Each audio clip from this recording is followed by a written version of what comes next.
ऊंचे ऊंचे पहाड़ों से निकलने वाली नदियां कई इलाकों में बहते हुए सागर से जा मिलती हैं, जिसकी वजह से नदियों को जीवन दायिनी कहा जाता है।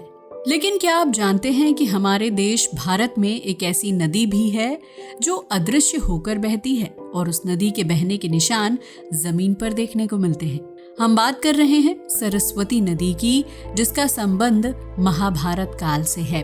लेकिन वर्तमान समय में इस रहस्यमय नदी को देखना या खोज पाना संभव नहीं है। सरस्वती नदी का रहस्य।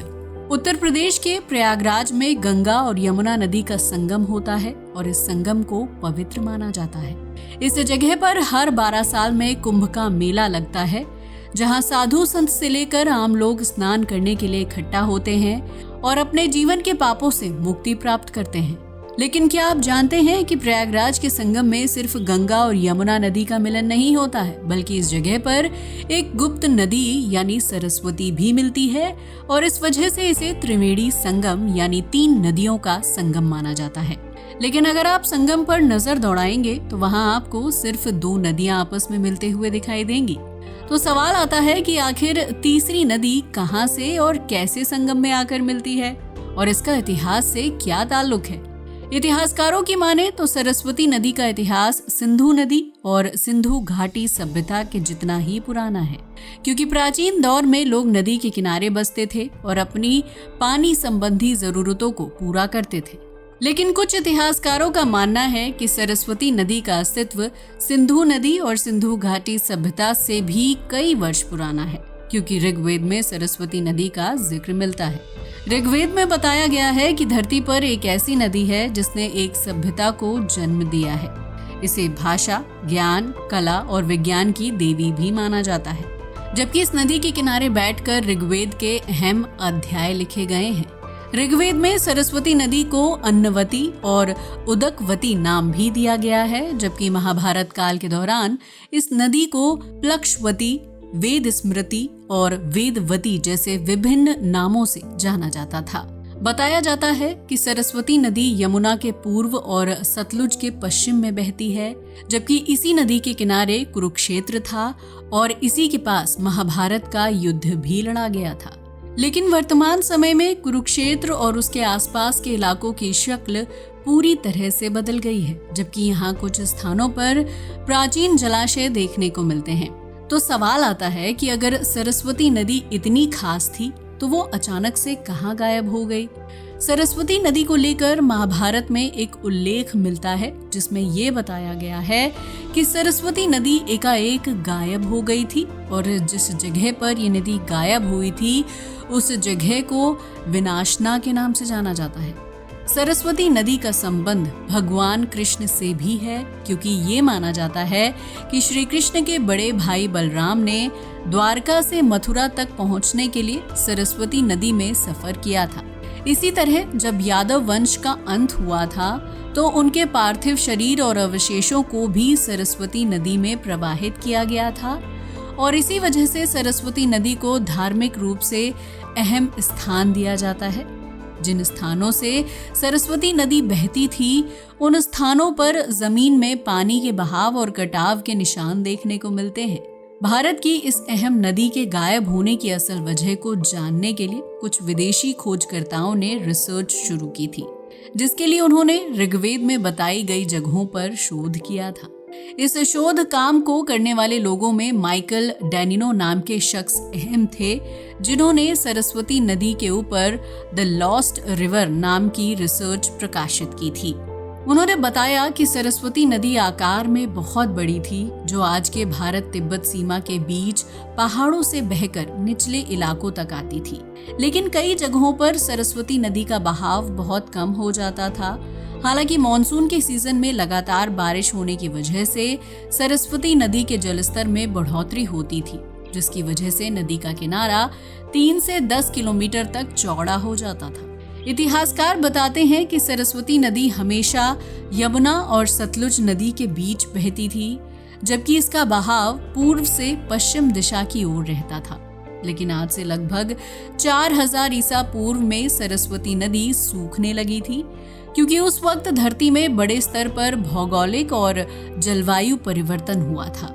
वहीं 2000 साल पहले इन भौगोलिक और जलवायु परिवर्तनों की वजह से सरस्वती नदी गायब हो गई थी, जबकि उसके बहाव के निशान कई जगहों पर आज भी देखने को मिलते हैं। कुछ इतिहासकार मानते हैं कि ऐसा जरूरी नहीं कि भौगोलिक परिवर्तनों की वजह से सरस्वती नदी गायब हुई होगी, बल्कि ये हो सकता है कि इन प्राकृतिक परिवर्तनों की वजह से सरस्वती नदी अपनी साथी नदी यमुना में मिल गई हो। दरअसल यमुना और सरस्वती नदी का बहाव लगभग एक साथ रहता था, इसलिए ये संभव है कि कभी अलग अलग होकर बहने वाली ये नदियां 2000 साल पहले एक दूसरे में मिक्स हो गई थी। ये भी माना जाता है कि सरस्वती नदी भौगोलिक परिवर्तनों की वजह से पंजाब और हरियाणा जैसे राज्यों में बहने वाली छोटी बरसाती नदियों और घग्गर में मिल गई होगी, जिनका इस्तेमाल वर्तमान समय में फसलों की सिंचाई के लिए किया जाता है। फिर यही घग्गर आगे बहते हुए राजस्थान और सिंध प्रांत में पानी की कमी को पूरा करते हैं, जबकि गुजरात के कच्छ में आकर ये नदी सागर से मिल गई होगी। आपको बता दें कि कई साल पहले कच्छ समुद्र का हिस्सा हुआ करता था, लेकिन जलवायु परिवर्तन की वजह से वर्तमान समय में कच्छ एक रेगिस्तान में तब्दील हो चुका है। इसरो के वैज्ञानिकों ने भी सरस्वती नदी की खोज करने के लिए कुछ शोध किए थे, जिसके लिए उन्होंने थार रेगिस्तान में रिसर्च की थी। थार एक सूखा रेगिस्तान है जहां पानी के स्रोत या अवशेष मिलना संभव नहीं है। लेकिन आपको ये जानकर हैरानी होगी कि वैज्ञानिकों को थार रेगिस्तान के कुछ हिस्सों में ताजे पानी के स्रोत मिले हैं, जबकि इस जगह पर सालाना बारिश का रिकॉर्ड बहुत ही कम है। बताया जाता है कि कुछ जगहों पर 50 से 60 मीटर की गहराई पर भूजल की मौजूदगी है, जबकि इस इलाके में कुएं में साल भर पानी नहीं सूखता है, जबकि रेगिस्तान की गर्मी से हर कोई अच्छी तरह से वाकिफ है। आधुनिक मशीनों और रिसर्च से पता चलता है कि रेगिस्तान में रेत के टीलों के नीचे ताजे पानी के स्रोत हैं, जो आज से लगभग 1 से 2000 साल पुराना भूजल हो सकता है। ये रिसर्च इस बात की तरफ इशारा करती है कि रेगिस्तान के नीचे जो भूजल है वो असल में सरस्वती नदी है, जो आज से 2000 साल पहले अचानक से विलुप्त हो गई थी। ये संभव है कि जलवायु और भौगोलिक परिवर्तन की वजह से नदी के पानी को रेत और मिट्टी के टीलों ने ढक दिया होगा, और पानी का बहाव कम होने की वजह से सरस्वती नदी अंडरग्राउंड हो गई होगी। इस बात की पुष्टि करने के लिए सैटेलाइट की मदद से पृथ्वी की कुछ तस्वीरें क्लिक की गई थीं, जिसमें भारत की उन जगहों की तस्वीर खींची गई थी जहां अंडरग्राउंड नदी होने की संभावना थी। जब इन तस्वीरों को अहमदाबाद के रिसर्च सेंटर में देखा गया तो पता चला कि हिमाचल प्रदेश के शिमला के पास शिवालिक के पहाड़ों से कच्छ की खाड़ी तक एक अंडरग्राउंड नदी के अवशेष मिलते हैं, जिसकी चौड़ाई 6 मीटर के आसपास है, और ये नदी अब सूखने की कगार पर पहुंच चुकी है। इन तस्वीरों को देखने के बाद वैज्ञानिक और शोधकर्ता मान चुके थे कि ये अवशेष सरस्वती नदी के हो सकते हैं, जो कई साल पहले जमीन के ऊपर बहती थी। इतना ही नहीं, जिन इलाकों में सरस्वती नदी के बहने का जिक्र मिलता है, उन इलाकों में छोटी नदियों, कुओं और प्राकृतिक जल स्रोतों से इकट्ठा किए गए सैंपल में भी एक जैसे रसायन देखने को मिलते हैं। इससे ये साफ होता है कि इन सभी प्राकृतिक जल स्रोतों को एक ही नदी से पानी प्राप्त हुआ होगा, और वो पानी सरस्वती नदी से आया था। कुछ लोगों का मानना है कि सरस्वती नदी अभी भी अस्तित्व में है और वो जमीन के अंदर गुप्त तरीके से बहती है और फिर प्रयागराज में त्रिवेणी संगम पर मिलती है। कहते हैं कि सरस्वती नदी धार्मिक रूप से काफी अहम हुआ करती थी, लेकिन बीतते वक्त के साथ सरस्वती नदी के किनारे युद्ध हुए और उसके जल में मानव अवशेषों को प्रवाहित किया गया था। इस वजह से सरस्वती नदी पर बोझ बढ़ गया और वो अचानक से गायब हो गई थी। लेकिन सरस्वती नदी सिर्फ जमीन के ऊपर से गायब हुई थी और वो जमीन के अंदर अभी भी बहती है। वहीं वैज्ञानिकों की माने तो सरस्वती नदी के गायब होने के पीछे भौगोलिक परिस्थितियां और पृथ्वी की अंदरूनी प्लेट्स में बदलाव आना अहम वजह है, क्योंकि प्राकृतिक बदलाव की वजह से धरती पर कई संरचनाएं बनती और बिगड़ती हैं। वहीं भूकंप के तेज झटकों और जमीन के टूटने या फटने की वजह से सिर्फ सरस्वती नदी गायब नहीं हुई थी, बल्कि इनकी वजह से सतलुज नदी का प्रवाह भी बदल गया था और यमुना नदी भी पूर्व की ओर बहते हुए गंगा के नजदीक आ गई थी। ये नदियां ज्यादा बड़ी थीं, इसलिए प्राकृतिक परिवर्तनों की वजह से उनका अस्तित्व गायब नहीं हुआ, लेकिन भूकंप और भौगोलिक गतिविधियों की वजह से नदियों के बहने की दिशा और बहाव जरूर प्रभावित हुआ था। माना जाता है कि शुरुआत में सरस्वती नदी भूमिगत हो गई थी और फिर जमीन के अंदर बहते हुए आगे बढ़ती थी, लेकिन जलवायु परिवर्तन की वजह से धीरे धीरे नदी का बहाव कम होने लगा और एक वक्त बाद सरस्वती नदी गायब हो गई। ये भी माना जाता है कि भूमि के अंदर बहने वाली सरस्वती नदी के पानी को कुएं और तालाब के रूप में इस्तेमाल किया जाने लगा था, जिसकी वजह से नदी का जल स्तर कम हो गया था। नदी को आगे बहने के लिए पर्याप्त पानी नहीं मिल पाया और वो धीरे धीरे सूखने लगी। वहीं जिन जगहों पर सरस्वती नदी का पानी इकट्ठा हुआ था वो आज भी अस्तित्व में है।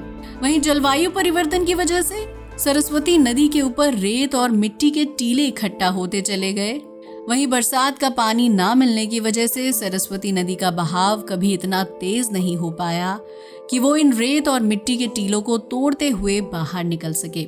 लेकिन वैज्ञानिक इस प्राकृतिक और प्राचीन नदी को फिर से जीवित करने की कोशिश कर रहे हैं ताकि राजस्थान, हरियाणा और गुजरात के रेगिस्तानी इलाकों को फिर से जीवन दिया जा सके।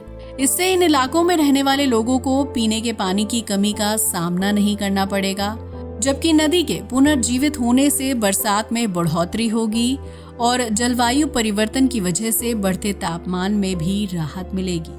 वैज्ञानिक ये नहीं जानते हैं कि सरस्वती नदी कभी गंगा या सतलुज से मिलती थी या नहीं, लेकिन उन्हें इस बात का यकीन है कि इन दोनों ही नदियों से सरस्वती नदी का अच्छा संबंध था।